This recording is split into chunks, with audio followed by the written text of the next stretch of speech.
How's it going, everybody? MyCupOfTea here, back in the reaction video, and today we're finally here to watch some more Warhammer videos. Yay, yay! Now, I wanted to watch this a while ago because it popped up on my feed when it initially came out, but I was sidetracked. I just forgot about it. But today we're here with Westhammer to watch the video that stuck out to me the most, which was the Skin Man is Horrifying Grim Dark Story Hour, Warhammer 40K. So I saw the thumbnail, I'm like, what in the darkness and the Emperor is that on my screen? The Skin Man? I have never heard that before. I heard about Terranaz in one of his videos, but the Skin Man? What is that? I gotta see what it's all about. So yeah. I know you guys request some other Warhammer videos too, but when I saw this, I'm like, nah, I have to watch this. And so here we are. So yeah, let's go right into this. All right, let's start this. Got me in orange. The Skin Man was a short Warhammer horror story written by Tim Wagner in 2022 and included in the Warhammer horror anthology Anathemas. Our story follows Marceline, a woman desperately searching for her lost husband. In order to regain what she has lost, she will need to confront the horrors that dwell in the deepest, darkest areas of Lowtown. An ancient evil, once thought pushed back by the forces of mankind, is now once again set free to prey upon the living. To save the love of her life, she will have to face the overwhelming horror of the Skin Man's domain.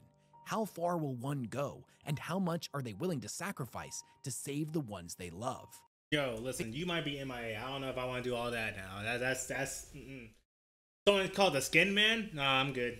I'm good. And how much are they willing to sacrifice to save the ones they love? Fans of the Warhammer 40K franchise are well aware that the Imperium of Mankind is a massive galactic spanning empire whose kingdom contains around 1 million distinct worlds. However, the forces of mankind are spread thin, and many of those worlds end up falling between the cracks, abandoned and forgotten, forced to face the horrors of the galaxy alone.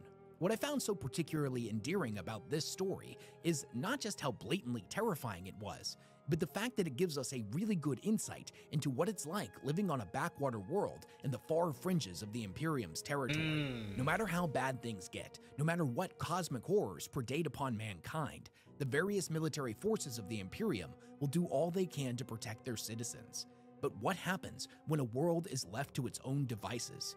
What happens when the Imperium settles it and then all records of its existence are lost within the vast labyrinthian bureaucratic departments of the Adeptus Administratum? What happens when a group of people are forced to face the grim darkness of the far future alone? Ooh, because I've been watching videos so far. Warhammer is just like, you know, about talking about the lore, talking about like different factions, the different space marines. But now we're focused on like just not an ordinary, but like just basically the civilians without the Imperial influence or the Imperium's help. See how they handle by themselves. This is interesting. This is a huge turn, a huge shift from what I usually watch for Warhammer. Okay, let's get it. Let's see what normal people will be doing. Come with me, my friends, as we settle in for another entry in the Grimdark Story Hour and listen well to the tale of the Skin Man. But before we get into it, a quick shout out to this video's sponsor. When it comes to bad habits, sometimes the best thing to do is replace them with a good habit. That's awesome. Why not? Just take the bad out of the habit. And we're not talking about some strange warpcraft here. We're talking about the sponsor of this video, Fume. Fume looks at bad habits in a totally different way. It's an innovative, award-winning device that doesn't use any electronics, doesn't produce any vapor, and instead of harmful chemicals, Fume is completely natural and uses flavored air with all kinds of natural, delicious flavors to pick from. They've also released a whole bunch of new cores, including orange vanilla, raspberry lemon, and sparkling grapefruit, which is my personal favorite. It's fresh, cooling, and super fruity. It comes with an adjustable airflow dial and is designed with movable parts for fidgeting. It gives your fingers a lot to do, which is helpful for de-stressing and anxiety while trying to break your habit. I'm gonna be honest with you, when Fume first reached out to me to sponsor the channel, I wasn't really sure what to expect. I'm actually I gotta be honest, I was pleasantly surprised. Stopping a bad habit is something that a lot of us tend to put off for a long time, but switching to Fume is both easy, enjoyable, and even fun. They've served over 150,000 customers and had thousands of success stories, and there's no reason you can't be one of them. So head on over to tryfume.com/Weshammer or scan the QR code on the screen and use code Weshammer to get 10% off when you get the Journey Pack. I've never heard about that. That's tryfum.com/Weshammer to save an additional 10% off your order today. Big thanks to Fume for sponsoring this video. Now back to the Grimdark. Hold on. Because if that's, I gotta do some research, but if that is healthy, I mean, I don't smoke, so it doesn't really apply to me, but that's cool if that's how that works. Because they say they take the air and make it basically flavorful. I guess it's like a smoking thing you can do, but it doesn't sound like there's any nicotine or anything harmful in it from what said here. But I gotta do my own research to see, just to make sure to dive into this fume thing to see what it's all about. But yeah, okay, cool, good stuff. That's a good ad. That was a good sponsor right there. Our tale takes place in the town of Lowtown, a humble but poor and dilapidated city built upon the ruins of those town. I'm sorry, I wasn't even listening. I'm sorry, I forgot I gotta listen more. Our tale takes place in the town of Lowtown, a humble but poor and dilapidated city built upon the ruins of those who came before, on a nameless world abandoned for thousands of years and all but forgotten by the larger Imperium. The residents of this city tell stories that their planet is but one of a million such worlds, that long ago it was part of a much larger galactic empire. Their ancestors had settled it in the name of a mythical figure known only as the God Emperor, and had fought to hold back a great and terrible darkness that spilled through the cracks in reality. The ones that came before, as they are known to the people of Lowtown, had slain this evil presence and then departed once more for other worlds and other battles. The faithful of the God Emperor, who were not of the warrior caste, chose to stay behind, building great cities and infrastructure, as their services were no longer needed by their masters. Those who remained did their best to survive, but over time, it was made painfully clear that the Great Darkness had dug its roots in deep. It birthed new entities spawned from its eternal hatred that sought to dominate the population physically, mentally, and spiritually. Thus it was, and thus it still is. All of the great cities have been abandoned. Even Lowtown is not entirely safe. Large portions of it have been reclaimed by the darkness. Only the mad and truly desperate choosing to delve its forgotten sectors in a vain hope of stumbling upon something of value worth scavenging. Sounds like it could be a game, like a game set right here. Dark Souls, like a Dark Souls type of game right here. In this random city, Lowtown. You're in Lowtown trying to fight your way through all the dark. This is a great theme for a game. Of those who remain here, it is only a portion that holds to the tenets of these stories.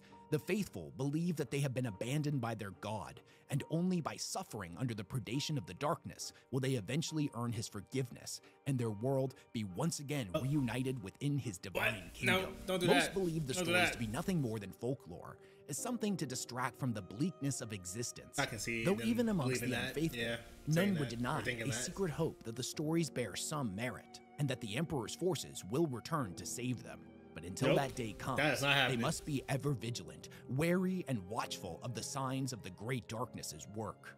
Of all the tales traded within Lowtown, I doubt they're coming back one here. stands apart from the rest. Okay. It doesn't seek to enlighten the populace of their ancient history or inspire hope in the faithful for a brighter tomorrow. It serves only as a warning of what lurks out in the dark corners of the areas deemed forbidden. Spoken in hushed tones, these tales whisper of an entity known only as the Skin Man. There's the Skin Man According again. to ancient legends, the Skin Man had once been human and had been given the grim task of harvesting body parts from the living for transplant into wounded soldiers, as they would make better use of them, fighting in the Emperor's holy name. With every murder committed and every limb stolen by this grim harvester, a wound in his soul began to fester. And as his sanity began to split apart at the seams, so too did his soul open itself to the malign entities that dwelled in the dark corners of this world, slowly transforming him into a monstrous, tainted thing. No one knows what the Skin Man wants, how he's managed to survive for so long on his own, or what he even looks like. Some tales claim he wears a ragged cloak made of stolen skin that barely conceals the obscenity of his rotten body. The others claim he is a gangrenous, misshapen amalgamation of human parts, molded into a vaguely humanoid shape, while others still say he exists as a sentient shadow, one that whispers blasphemous promises in a half-remembered language into the minds of any that draw too close to his lair, I'd rather he be a shadow than the other two. Madness to never be seen again. One simple but brilliant trick to heat your home in 90 seconds and save thousands of dollars on your heating bill this week. So far, the Skin Man seems to be like a legend. It might be like an urban myth, legend. Same way with the Emperors and they probably don't even know about the Space Marines. That's how Lowtown is. They're just so far behind. They don't know about what's happening out there in the galactic world, the war that's happening right now. 20 bodies, okay. It had been 6 days since Marceline had last seen her husband, Cole. And with every passing hour, she was growing increasingly worried. It wasn't like him to disappear like this for so long. Cole spent his days scavenging the ruins of those who came before in order to provide for them and their 2 children. But the longest he had ever been gone was 24 hours. They both knew the ruins were running dry, and soon they would have nothing left to offer. And when that day came, he would need to venture further than ever before. But he had sworn to her that he would never go too deep, and the longest that he would ever be away was 3 days. In her growing desperation, she headed out into the streets in the direction of the town square, in hopes that one of the other merchants or scavengers would have heard from him. It was midday, and though the sun was shining behind a perpetual yellow haze that plagued the town, the air was cold and biting. The only thing she had to protect from its chill was a shoddy dress that at this point was comprised more of stitched-on patches than the original fabric, and a tattered shawl. The area she resided in was not exactly safe and had been plagued by thieves and gangers. She was nervous being on the street alone, but clutched a jagged piece of sharp metal in her dress pocket that she had taken from her kitchen. Despite the danger, her mind was elsewhere. Her and Cole had shared a love that had become increasingly rare in these trying times. They had been together since early childhood and wed as soon as they had come of age. She knew Cole was capable of taking care of himself, but 6 days was far too long to go without sending word. Maybe he had heard a rumor of an item of particular rarity too good to pass up, one that was located in a set of ruins further from town. Surely that was it. Surely he would be home any day now. Hell, he might be home right now, playing with their children and wondering where she was. The thought comforted her, but she knew that wasn't true. Whatever will get you through. She couldn't escape the feeling that something awful had happened. She made her way to the crossroads, which served as the town's open-air market. There were people here, children playing, men and women peddling their wares, and the odd beggar or two. All were rail thin, as food was hard to come by, and none made any more noise than was necessary. Being loud attracted the notice of hungry things that dwelled within the ruins surrounding Lowtown. But even still, there was safety in numbers, and she was glad to be out of the back alleys.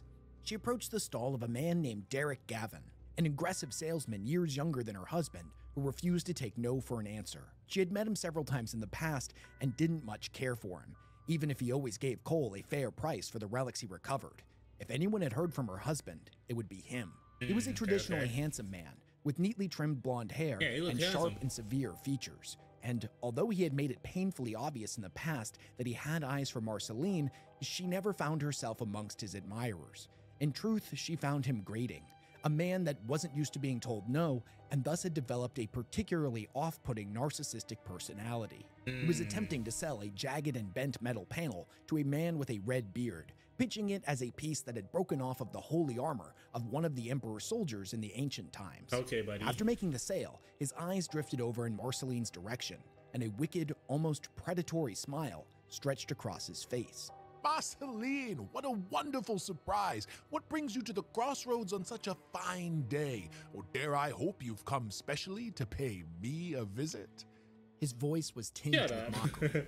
She ignored him and got straight to the point. Okay, good. Have you seen Cole? I usually see quite a bit of him. I mean recently. Why? Hasn't he been home lately? He's been gone for 6 days. It's longer than he's ever been away before. I see. That is troubling. Do you fear some ill might have befallen him? What a stupid question. Of course you do. Okay, no man buddy. would stay away from a I don't like the way he's talking like this. Any longer than absolutely not. I don't like how this not West Hammer like the dialogue. I don't like the dialogue of this fictional person. That's what I'm trying to say. Not the voice actor right now. I mean, I don't like this fictional person. No man the way he's would talking. stay away from a wife as lovely as you for any longer than absolutely necessary. Please, if you know anything. I haven't seen him since the last time he brought me something. A few links of copper pipe. Good quality stuff, that was. He thought for a moment. 10 days ago, maybe? He hasn't been around since, and I've been here every day. She felt the pit of her stomach drop. She had convinced herself that someone here would have heard something. It was a false hope, and she had been clinging to it rather than face the truth that he very likely had been hurt, or even worse. You know, if by chance Cole doesn't return, you and your 2 little ones will need someone to look after you. Okay, I make a good living, and I would be honored to share the fruit of my labor with you. As well as my bed, of course. There it is. You're There it is. I know it's somewhat unseemly for me to propose such an arrangement so soon, but life is short in Lowtown. If you want something, you have to move quickly to get it. I mean... And I want you. What will it take to close the deal? She would have struck him, slapping that smug smile off of his I was about to face say something, if it hadn't been for an old woman who had approached the pair and reached out and grabbed her by the wrist. Don't listen to this fool. He's a slave to his nether regions. They do all of the thinking for him. This is a private conversation, Lucy. Yes, Lucy. it is. Between us. The old woman directed her away from the stall. My thanks for the rescue. Don't thank me. Surely it was the guiding hand of the Emperor himself who brought us together this day. I'm Lucy Shade. So, your husband is missing. Yes, for 6 days. His name is Cole. I came to look for him because I couldn't think of anywhere else to go. 6 days. Long time to be missing. I wonder how bad this is gonna get. Marceline had been strong up until this point. He just set the story she couldn't right help now. it. She could feel the tears beginning to roll down her cheeks. The old woman took her by the hand and patted it gently. Everything will be all right, one way or another. It's all part of the Emperor's grand design. All part of his Marceline grand wasn't design. religious, but if there was an emperor and Cole's disappearance had been part All of this his has been plan, planned out she wanted nothing to do with that for bastard. years. The old woman okay. tells her that she knew her husband Whoa. well, that she tried to convert him to her faith. Wait, what she just say? Hold on, wait a minute. What she just say? Was an emperor, and Cole's disappearance had been part of his plan. Marceline wasn't religious, but if there was an emperor and Cole's disappearance had been part of his plan, she wanted nothing to do with that bastard. Heresy! That's heresy! Woo woo! Woo woo! We're the battle of sisters. We're in the battle of sisters. Bring them down here now. Marceline is spitting heresy. We do not like that here. The old woman tells her that she knew her husband well, that she tried to convert him to her faith many times in the past, but like so many others, he had refused. At least he had always been polite about it, unlike some others who would rather spit on her than listen to her talk. She glanced over in Derek's direction. She says that in one of their previous conversations, Cole had mentioned that he was having a spell of bad luck scavenging the usual ruins, and he got it in his head to try the Black Lanes. You're wild. Marceline didn't react to the old woman's words at first.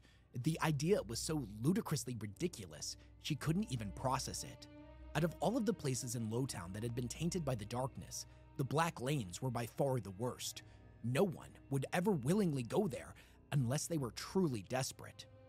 Perhaps as desperate as Cole had been. She thought back to the last time she had spoken to her husband, about how he had apologized for their meals being so meager lately, about how their daughter's medicine cost so much, but things were all going to turn around soon. He had promised her that, and that was the last time she saw him. The old woman's words struck home, and she knew exactly where her husband had gone.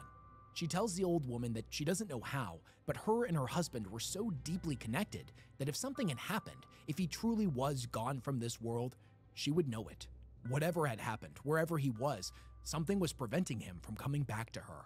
And that's why she was going to the Black Lanes to find him. The old woman tells her that she's mad. No one willingly walked into the Skin Man's domain. But if she did go, she wished her luck and told her to please be careful. She gave her a toothless smile.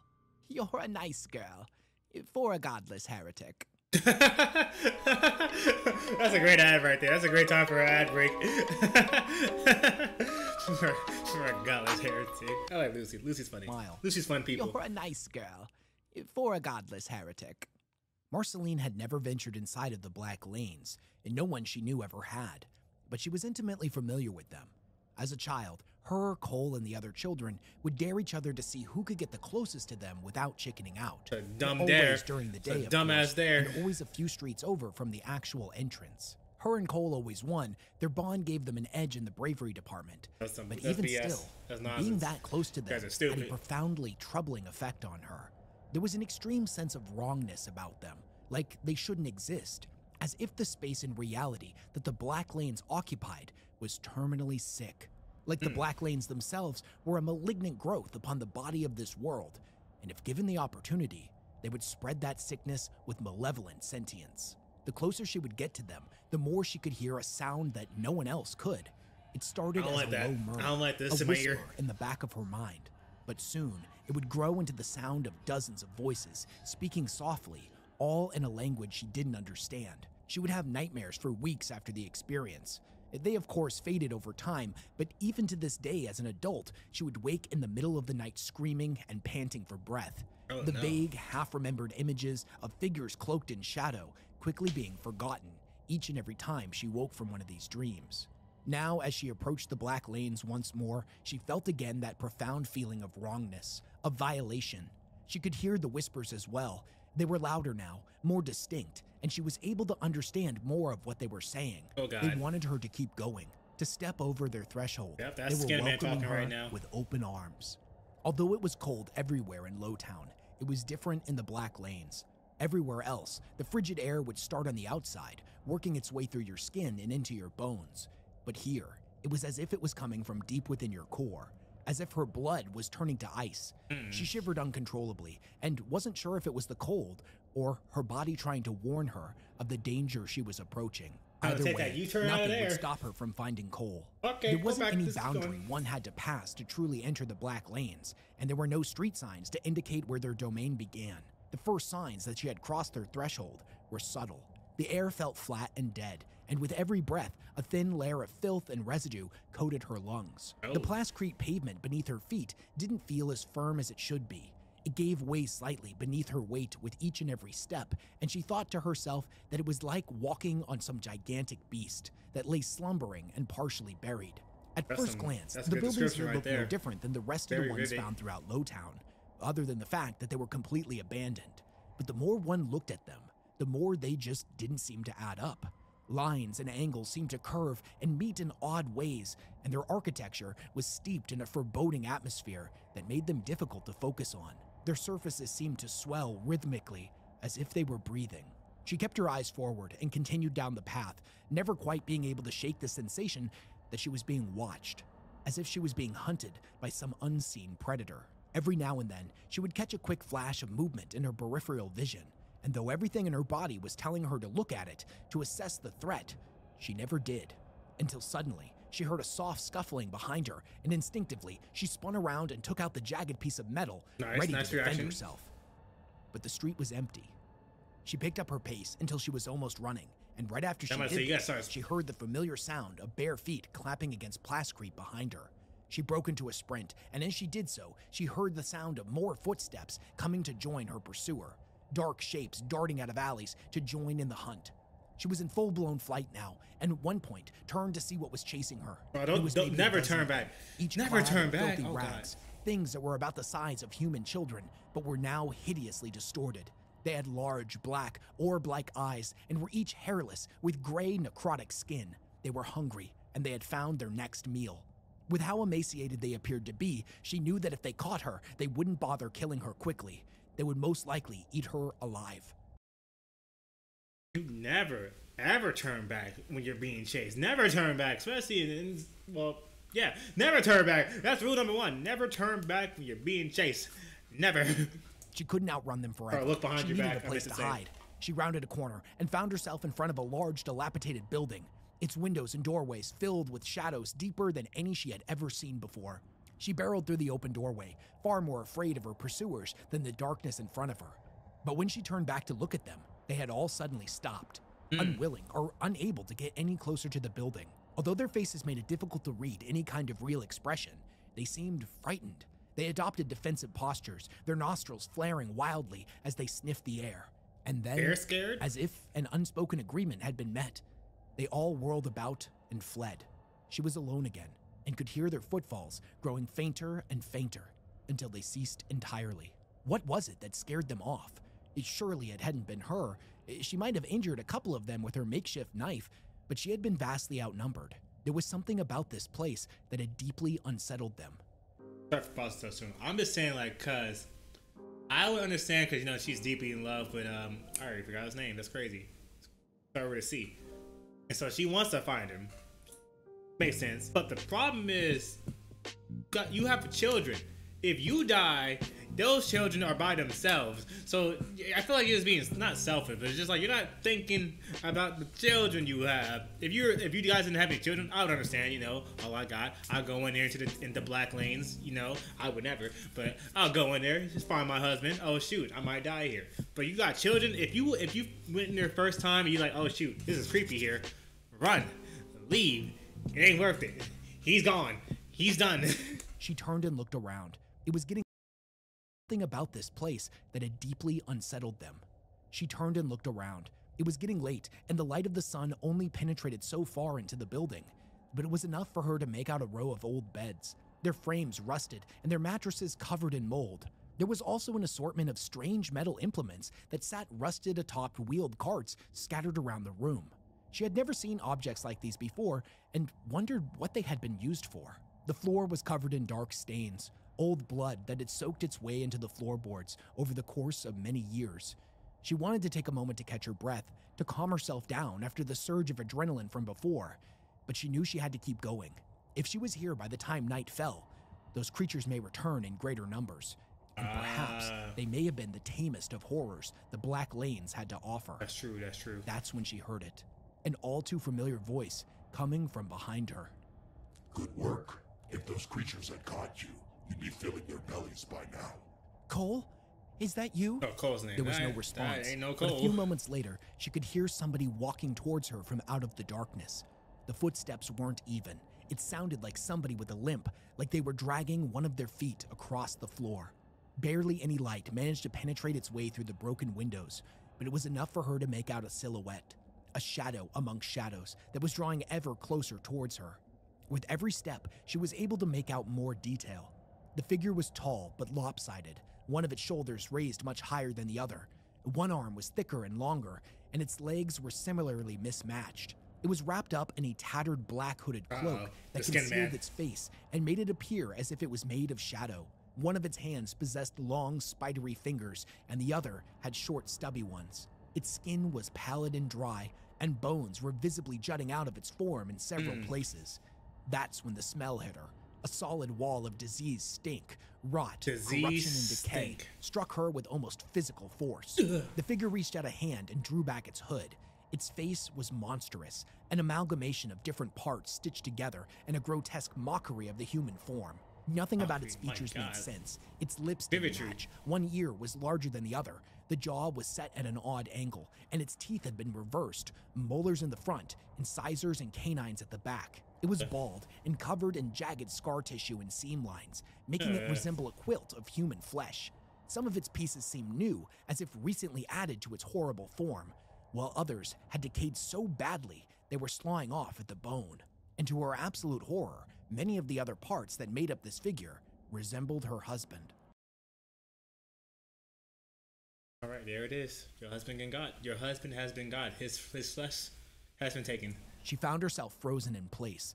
The creature regarded her with its mismatched eyes, one of them bright blue, much like Cole's.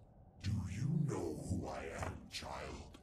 It spoke in Cole's voice, but it was wrong, like a corpse mimicking the words of a loved one. Has it been so long that no one remembers the stories about me? Have those who remain forgotten the great service I did for this world? You're the Skin Man. So I am remembered. This pleases me. Okay. It took a step towards her. Why have you come to the Black Lanes, child? Are you so weary of life that you seek to end it? Do you think so little of your own soul that you're willing to risk it so carelessly? Here to find Cole. My husband is a scavenger. He came here 6 days ago in search of rare items to sell. He did not return, and so I came looking for him. You are either very brave or very foolish. Perhaps both. I think you must love your husband deeply to put yourself in so much danger to find him.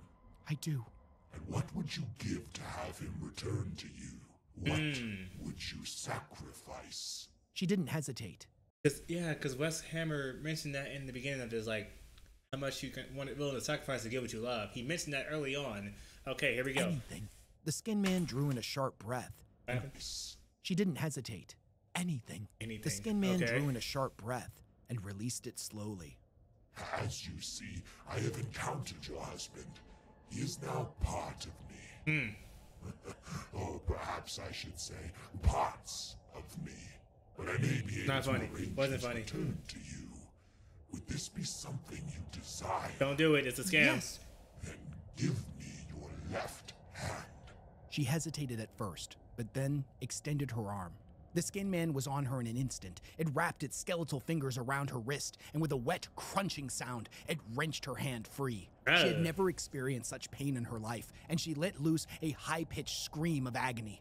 Blood gushed from the ragged stump, and she watched as the rotting, stubby left hand of the Skin Man crumbled away to dust, and fleshy tendrils extruded from it, wrapping around the hand and pulling it tight against its arm, fusing it to him, leaving behind only a bloodless scar. He flexed his fingers admiringly.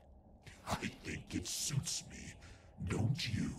He gestured across the room with his new hand to a metal barrel that suddenly burst to life with a yellow and orange flame. He told her to cauterize the wound quickly or she would bleed out.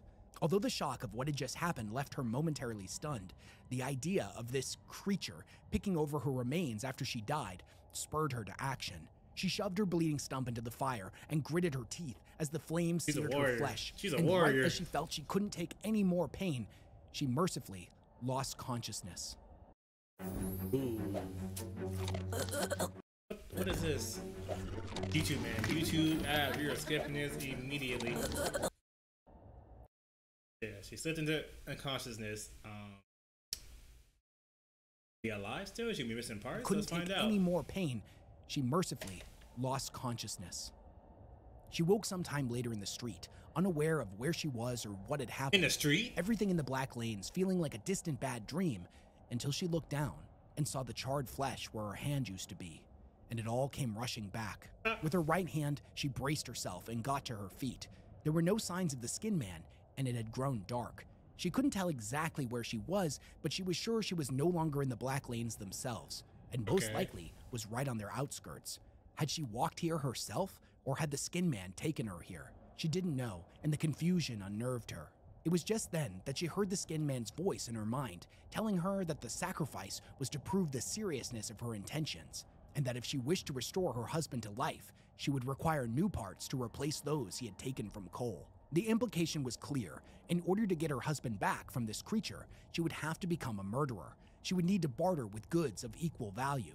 She had said she would do anything, that she would sacrifice anything to see her husband again. Say that. But this, it was too much. It was then that she heard a man's voice calling her name. She turned around and at first thought that it must be the Skin Man come to take another body part from her. But instead, she saw someone she recognized. It was Derek, his cheeks flushed from the effort of running and sweat beading on his brow. He stopped to catch his breath in front of her. I'm so glad you're all right. When I saw you enter the black lane, I thought... He looked down at the ragged stump of her left arm. What happened? Did something... Are you... I lost a hand, Derek, that's all.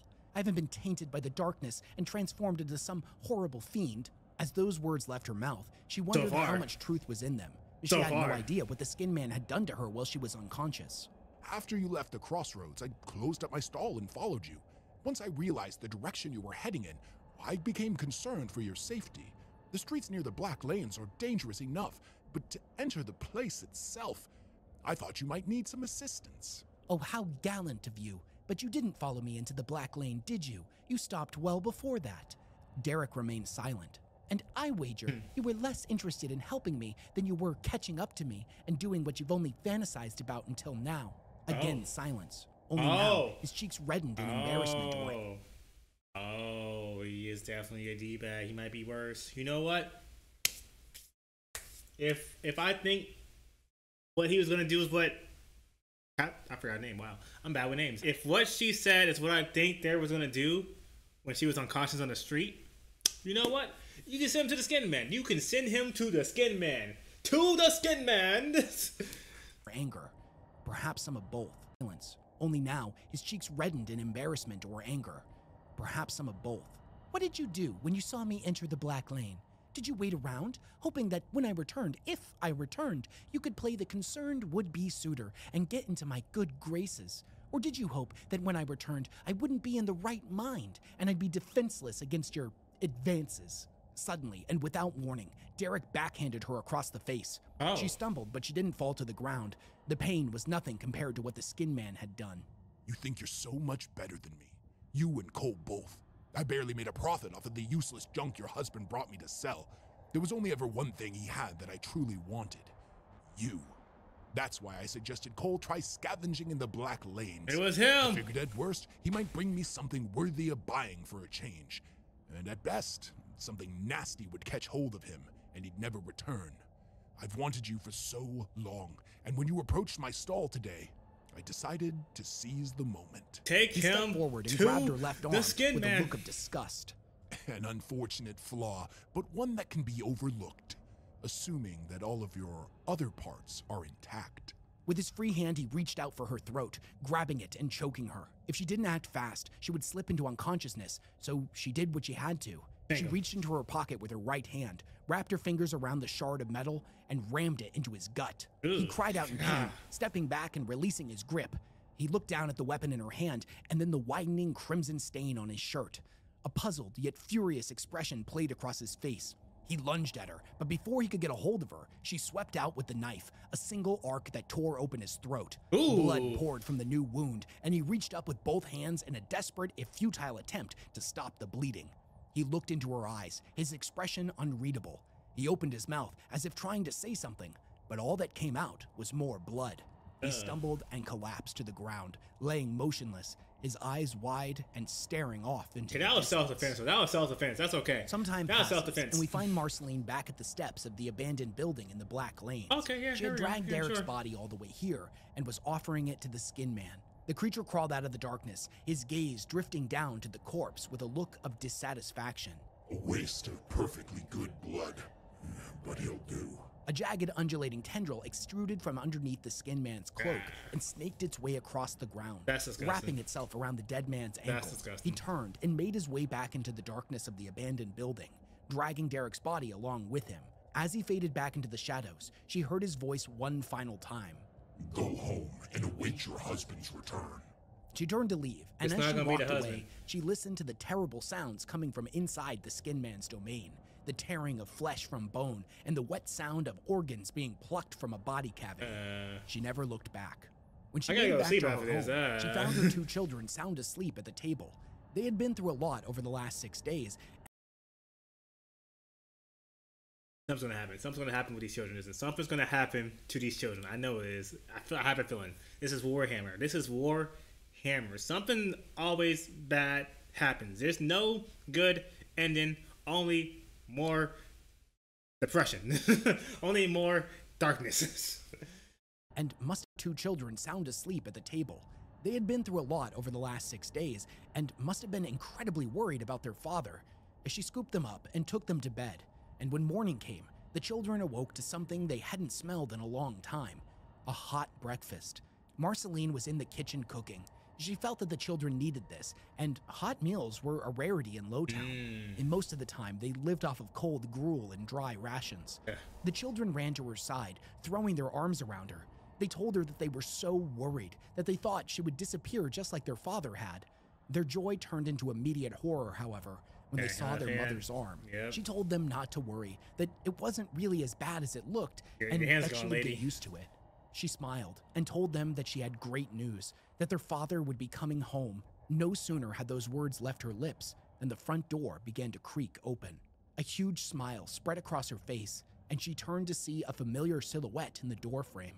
Her heart filling with joy, near to bursting, the Skin Man had kept his promise. Cole was finally home. Cole stepped across the threshold of their home, and for the first time in almost a week, she got a really good look at him. This was no doubt the man that she had raised a family with, but he had changed. His flesh was pale and crisscrossed with seams, much like the Skin Man. His face was like a jigsaw that held no expression whatsoever, and his eyes were like a pair of pale glass orbs that didn't blink. His movements were stiff and unnatural, and reminded her of a puppet show she had seen when she was Like young. he's a corpse, I think. Much He like might those be a puppets, Cole was like a dead thing, given only the illusion of life by someone else's trickery. The Skin Man had followed through on his promise. He had reassembled Cole, I knew it. but his ability to do so was far more limited than Marceline had expected. Marceline, But it that's her didn't name. matter what he looked like. Families adjusted, they made compromises, and they loved each other unconditionally. She What? threw her arms around his neck and told him they were so glad that he had come back. You're But wild. Cole didn't answer. He stumbled past her and moved towards the table, pulling a chair out and dropping it with a heavy thud. He sat down, his face still as a statue. Her youngest daughter tugged on her dress and asked What was wrong with Daddy? Her voice was trembling and afraid. It was then that she heard the Skin Man's voice in her head one final time. You gave me a corpse, and so I gave you one in return. Fair trade. All of her instincts were telling her that this was wrong, that this was deeply and terribly wrong.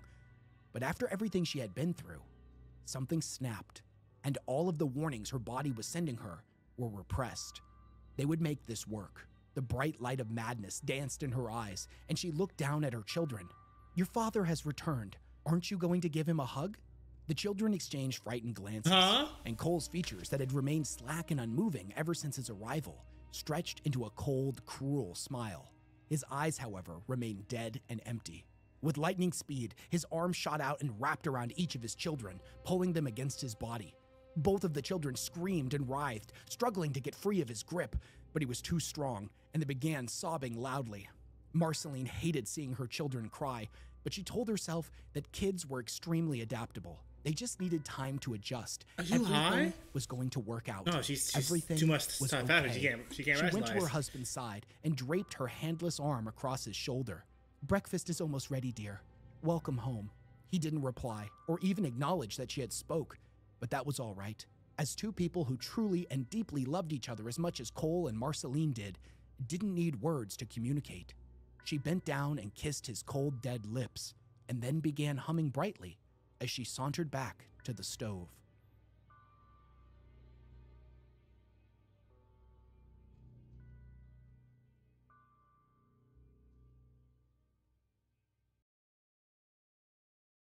Okay. Okay. Alrighty. Happened. That definitely happened. Okay. See, I already knew Skin Man was gonna be like, you know, like, hey, here's your husband back. Nah, it's gonna be something happening. I thought maybe the Skin Man was gonna show up at the house. Nah, he's like, all right, you want your husband back? Here you go. He's dead though, but hey, here's your husband. But again, like he said, Marlene's been through so much that her brain, her body, she couldn't comprehend what was happening. So she said, you know what? Forget about it. Let's just think positive. Let's just think only positivity. My husband's back. Who cares if he's dead? We can make this work. Children, hug your father. What is that? You being hugged against your will? Yeah, you guys are kids. You're fine. You get used to it. That's wild. That's wild. I thought something bad was gonna happen to the kids. I think they're still alive, but I thought something wild was about to happen to the kids. Like she's gonna sacrifice her kids. When I first read this, I somehow forgot what sort of book I was reading, and had the actual thought, oh, I hope she finds her husband okay. Yeah, nah. I realized like halfway through, I'm like, wait a minute. No, I realized like towards the end, I'm like, wait a minute, hold on. This is Warhammer. There is no happy endings. I don't think the happy ending exists. I think a happy ending. No, no. There is nothing happy. There is no Disney happy ending. It's only more darkness, and. I mean, it was happy for her in her mind, in her mental mind that was shattered. It was a happy ending for her, not for the kids, not for anybody else. It's not like this story like matters in the grand scheme of everything in the Warhammer universe, but it's interesting to see how like normal people are in this chaotic universe. Because again, there's darkness everywhere. Humans are on a losing battle, especially if you're a civilization that does not have the help of the Safarines, the Emperor. You're on your own. You are on your own. That is scary. Darn Derek. If Derek didn't say anything, I feel like Corey would have been alive. Cole would have been alive. But alas, Cole said, I need this money no matter what. I need this. We ran into the Skin Man, and the Skin Man did not want the bargain. The Skin Man said, hey, you, I like your body, G. Snatch that. So far, the best character in this story was definitely Lucy. Definitely Lucy. Alright, that's gonna do it for this video. I'm gonna see if I can sleep because it's kind of like 3 in the morning, 3:40 in the morning, and I just watched this dark, depressing story. So we'll see if I sleep easily. But yeah, I hope you enjoyed my reaction and thank you for watching. My cup of tea is out of here. Adios. Ho ho. I didn't know what I wanted to say there. I'll be honest. I was about to say adios and see you later, and I just mixed it too. Listen, all we gotta know is that if you are at night. If your loved one disappears and you think he's most likely dead, do not bargain with the embodiment of darkness and amalgamation of skins and whatnot. Do not do that. It won't go well. You're going to have a bad time. That's the moral of the story. Thank you for coming to my TED Talk.